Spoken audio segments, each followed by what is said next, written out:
Bismillahirrahmanirrahim. Assalamualaikum warahmatullahi wabarakatuh. Perkenalkan, nama saya Muhammad Farad Agus Andi dengan NIM 210103110031. Pada kesempatan kali ini saya akan menjelaskan tentang materi kemajemukan agama, ras, dan etnik yang ada di Indonesia. Langsung saja, pengertian dari kemajemukan.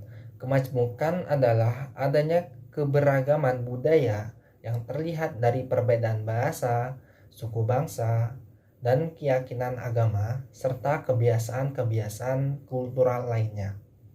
Dan Indonesia itu sendiri dikenal dengan negara kemajemukan, karena memang di Indonesia terdiri dari kepulauan yang di dalamnya itu terdiri lagi dari berbagai suku, ras, agama, dan budaya.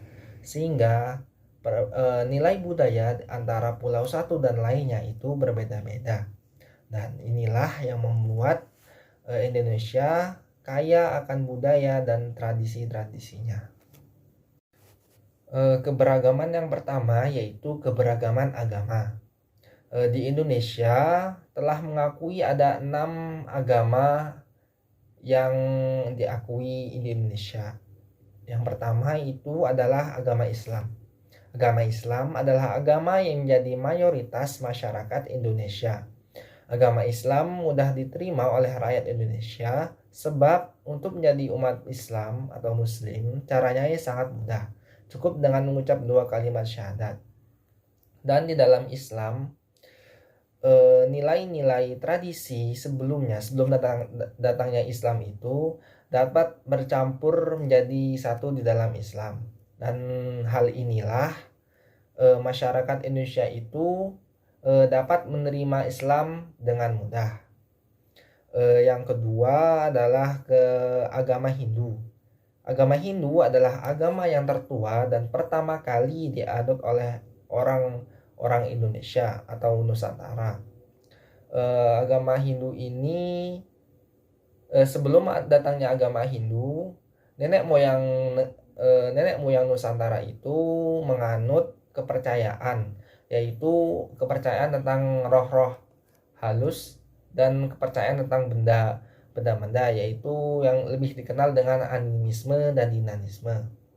Yang ketiga itu ada agama Buddha. Agama Buddha adalah sebuah pandangan filosofis berpaham neontisme yang berasal dari bagian timur anak benua India dengan berlandaskan kepada ajaran Siddhartha Gautama. Agama Buddha ini juga merupakan agama tertua karena memang datangnya agama Buddha ini agama yang pertama kali dianut oleh nenek moyang bangsa Indonesia bersamaan dengan datangnya agama Hindu. Yang keempat yaitu ada agama Kristen. Agama Kristen adalah agama terbesar kedua di Indonesia setelah Islam. Indonesia juga memiliki penduduk Kristen terbesar kedua di Asia Tenggara. Yang kelima yaitu agama Katolik. Agama Katolik merupakan agama yang pertama kali muncul di Maluku dengan dibawa oleh bangsa Portugis ke Indonesia. Jadi datangnya agama Katolik ini dipengaruhi oleh penjajah-penjajah yang menyebarkan kepahamannya sehingga pribumi Indonesia terdahulu itu juga bisa menganut agama Katolik. Yang terakhir yaitu agama Konghucu. Agama Konghucu dianggap sebagai agama yang muncul sebagai akibat dari keadaan politik di Indonesia pada era Orde Baru.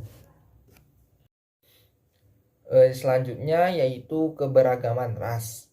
Ras itu sendiri adalah suatu sistem klasifikasi yang digunakan untuk mengkategorikan atau menggolongkan manusia dalam populasi atau kelompok besar dan berbeda melalui ciri fenotip, asal-usul geografis, tampang jasmani, dan kesukuan yang terwarisi. Jadi ras ini adalah pengelompokan manusia berdasarkan ciri-ciri fisiknya, baik itu hidungnya mancung, kulitnya warna putih, hitam, dan lain sebagainya, itu digolongkan ke dalam suatu ras. Mungkin seperti itu. Yang selanjutnya, keberagaman ras di Indonesia. Di Indonesia hingga kini ada 3 jenis ras besar yang tersebar di beberapa wilayah. Setiap ras itu memiliki ciri fisik yang berbeda, sehingga bisa dengan mudah dibedakan. Yang pertama yaitu ras melanosoid. Ras ini dapat ditemui di Papua dan Maluku dan Indonesia bagian timur lainnya. Ciri-ciri utama ras ini, mereka yang ras ini berwarna kulit cenderung gelap kehitaman. Yang kedua yaitu ras Mongoloid. Ras ini merupakan ras asli keturunan Indonesia yang banyak dijumpai di wilayah Indonesia Tengah hingga ke barat. Ciri utama ras ini yaitu warna kulit mereka yaitu sawo matang. Yang ketiga yaitu ras Asiatic Mongoloid. Jenis ras ini tersebar hampir di seluruh wilayah Indonesia. Ras ini dimiliki oleh orang-orang Tionghoa, Korea, dan juga Jepang yang menetap di Indonesia. Yang selanjutnya yaitu etnik.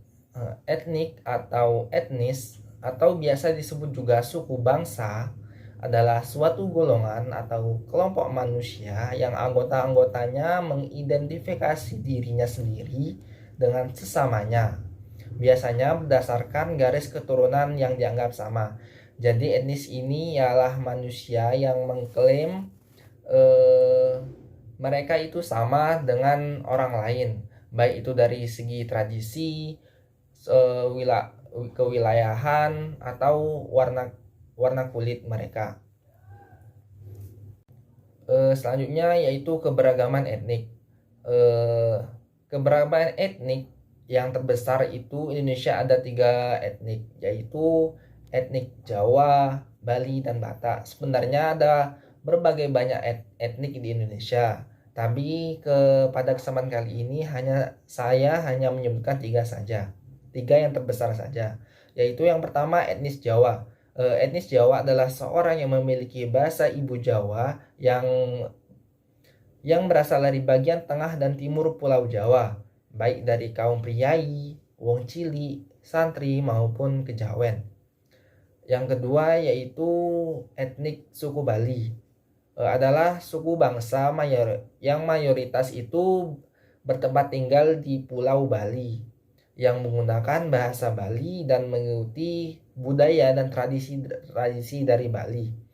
Menurut hasil sensus penduduk Indonesia tahun 2010, ada kurang lebih 3,9 juta orang Bali di Indonesia. Yang ketiga yaitu suku Batak.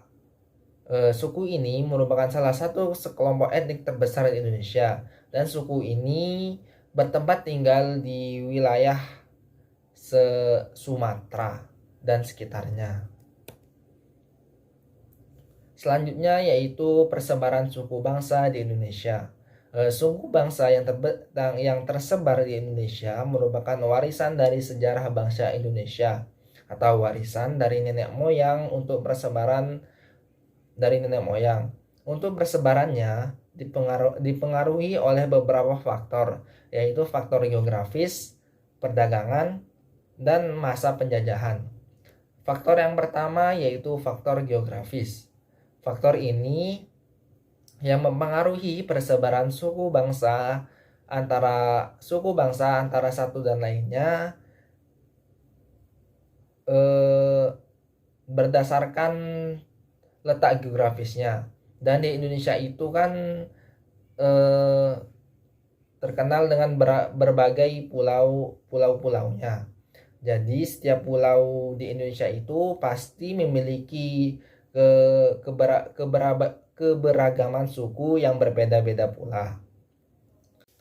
Faktor yang kedua yaitu perdagangan internasional. Para pedagang internasional yang datang ke Indonesia, selain mereka ingin menjual hasil dagangannya, mereka juga ingin menyebarkan corak budaya dan agama mereka. Hal inilah yang menyebabkan terjadinya proses akulturasi unsur kebudayaan dan agama yang ada di Indonesia. Yang faktor yang terakhir yaitu faktor masa penjajahan. Indonesia pernah dijajah oleh Belanda dan Jepang. Perlakuan dari penjajah berbeda-beda terhadap rakyat Indonesia. Hal ini juga mempengaruhi perilaku adat istiadat rakyat yang ada di Indonesia yang disebabkan oleh penjajahan tersebut. Mungkin ini yang bisa saya sampaikan. Apabila ada kesalahan dalam pengucapan dan lain-lain, mohon dimaafkan yang sebesar-besarnya. Karena memang saya di sini masih dalam proses pembelajaran. Cukup sekian dari saya. Wabillahi taufiq wal hidayah. Wassalamualaikum warahmatullahi wabarakatuh.